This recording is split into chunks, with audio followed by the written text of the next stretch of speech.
Hindi po nagkalugmok-lugmok yung buhay namin, guys. Hanggang ngayon, hindi po. Si Otol po may business. Nung umalis kami sa MP, si Otol nakagawa ng business, nakabili ng mga lupa, mga hayop, lahat.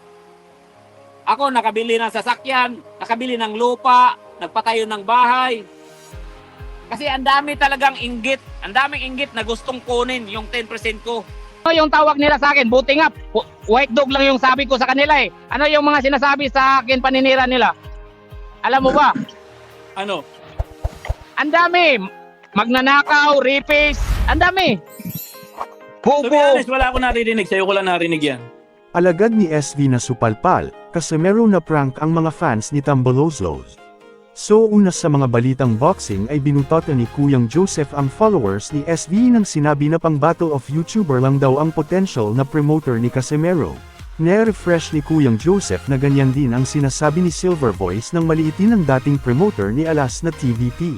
Na kesyo baguhan at wala pang alam sa boxing pero lumipas ang ilang buwan ay marami ang nai-promote na event at nakipag-co-promote pa sa local promotion natin. So kinain ninyo ang mga panglalait before. Sabi ni Butige, Battle of YouTuber. Sabi niya yun eh. At pinapaniwalaan niyo yun eh. Bakit? Nung dumating yung Akaho fight, anong ginawa niya sa TVP? Di ba siniraan niya? Di ba chinek niyo pa nga yung Facebook ng TVP dati? Na sabi niya, baguhan lang to, walang alam to. After so many years, 4 na laban, nagkaroon ng kumbati, nakipag-coordinate pa ang TVP dyan, kumikiss-ass pa kayo sa TVP ngayon, o di kinain nyo rin sinasabi nyo. Sa huling balita ay kung magaling kang mag-obserba ay mapapansin mo na inimbitahan ni Jason ang mga haters na tawagin si Silver Voice na umakyat sa live streaming, senyales na may nakatagong plano. Hindi nga ako nagkamali dahil ang lahat ng away ay scripted at prank lang at nagtagumpay ang mag-asawang Casimero dahil napaniwala nila ang mga nanunood. In short ay taliwas sa sinabi ni SD na walang kwenta kung mag-vlog si Jason. And then sinuplak din ng mag-partner ang sinasabi ng mga haters na wala na daw silang pera kaya pinakita ang nakabundle na mga dolyares. Hindi po nagalitsi-litsi po yung buhay. Kung gusto ni Otol lumaban, pwede siyang lumaban kasi may promotion siya kung hindi nyo lang alam. Pero wala, ayaw niya. Oy, mag-screenshot na kayo, tae. Mag-live ka na. Ito na yung gusto mo eh. Mag-screenshot. Ayan, tumatawag-tawag na sila. Huwag na kayong tumawag. Huwag na kayong tumawag. Huwag na kayong maging-pag-usap. Tumatawag-tawag na sila, yung mga kaibigan ko. Oo, bobo ako. Yan, sinasabi nyo, bobo ako eh. Kayo na yung magaling eh. Bobo ako. Kayo nang magaling. Inaangkin ko lahat. Lahat. Para maging masaya lang kayo. Ako lahat ang may kasalanan, wala problema. Pero pinagsasabi ninyo na dahil sa akin, kaya nagaganyan.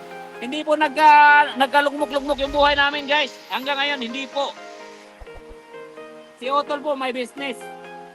Nung umalis kami sa MP, si Otol nakagawa ng business, nakabili ng mga lupa, mga hayop, lahat. Ako nakabili ng sasakyan, nakabili ng lupa, nagpatayo ng bahay. Kasi ang dami talagang inggit. Ang daming inggit na gustong kunin yung 10% ko. Ang dami. Ang daming inggit na gustong sila yung nasa likod ni Cuadro Alas. Kasi alam nila kung gaano kalaki. Alam nila yung gaano, yung ano ba, kinikita ni Cuadro Alas ba. Kaya nga sabi ko sa inyo nung nasa MP pa kami, Tol, sabi ko sa kanya, isang sponsor lang, makuha ko lang yan, yung kahit isang sponsor lang, sa dami mong sponsor. Sabi ko sa kanya, mapira na ako eh, mayaman na ako eh. Isang sponsor lang yan. Pero noon, wala talaga kaming natanggap. Tae, sige, mag-live ka na tae, ikaw yung dahilan nito eh, kaya ang daming tao na ano eh, nagsabi-sabi na ano din ako eh. Daming tao eh. Pero sige lang. Kaya ikaw, tae talaga. Uminit na yung ano ko sa'yo, tae. Uminit na ako sa'yo eh. Parang sino ka yung license ko para hindi na ako makasama ni Otol sa ano. Itag nyo. Dito sa Facebook page ko, i-share nyo. Tae, sabihin mo sa mga tao mo. Mag-like kayo kung gusto nyong iwan ko na si Cuadro Alas at kung mag-heart kayo kung buwang muna ka magbuwang. Wala ka magbuwag.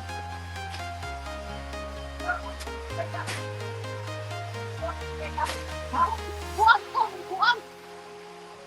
Hindi mo maglalay. Magbuang ka na matulad na di. Mai mo na, anong mo na matulad? Ay, kung pagbot. Ano, kuha ng pinagda.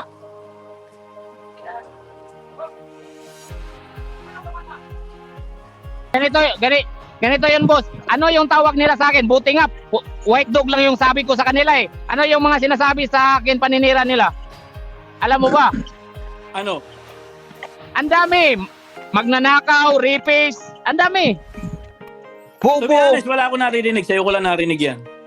Ay, wala ka, hindi ka updated. Pero noon, boss, nasa US pa kami. Grabe, ang dami. Sa totoo lang. Anyway, yun lang ang gusto ko sabihin sa'yo. Peace lang. Nga naman, nga. Asa naman? Tara, nagkuha na pulis ni Buwag.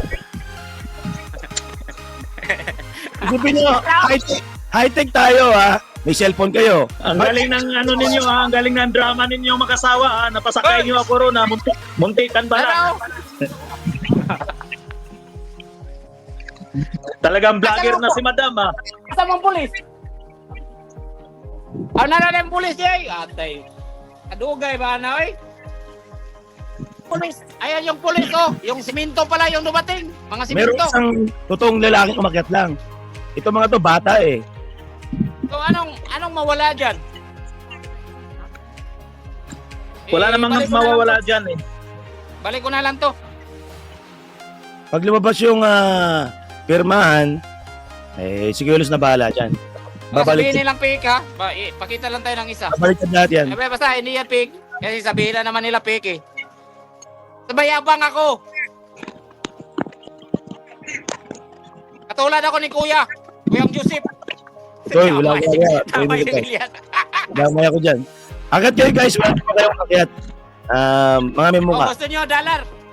Gusto nyo dollar? Baka pakita ko Ngayon lang lang. saglit, eh. Kasi Ngayon lang. mayabang ako, eh. Pagkailan mo, sampulan mo. Ngayon lang napakat si Kuya Luz. Promise. Mayabang ako, eh. Oh. Oh. Oh, baka sabihin nyo na fake, ha? Oh, ipakita ko dito, isa. Oh. Makapal to. Oh. Ganon yung mayabang. Ay, pusang dala.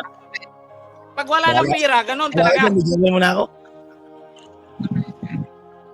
Ganito yung pira pag sa mga, yung pag Wala kaming matalino ka ba? sakay, yung sabi walang laban na si Alas, walang laban si Alas. Yan ang totoo, walang laban si Alas. Bro, ito lang masasabi ko sa'yo, bro. Tsaka na kami lalaban, bro, pag wala na kaming pira, bro. Hindi, yun ang maganda Kuya May Luz. pira, eh. Yan ang maganda yung mga basher na walang laban. Pero, pag lumabas yung pirmahan, at may lumabas na... Wag. Okay. Wag. Okay.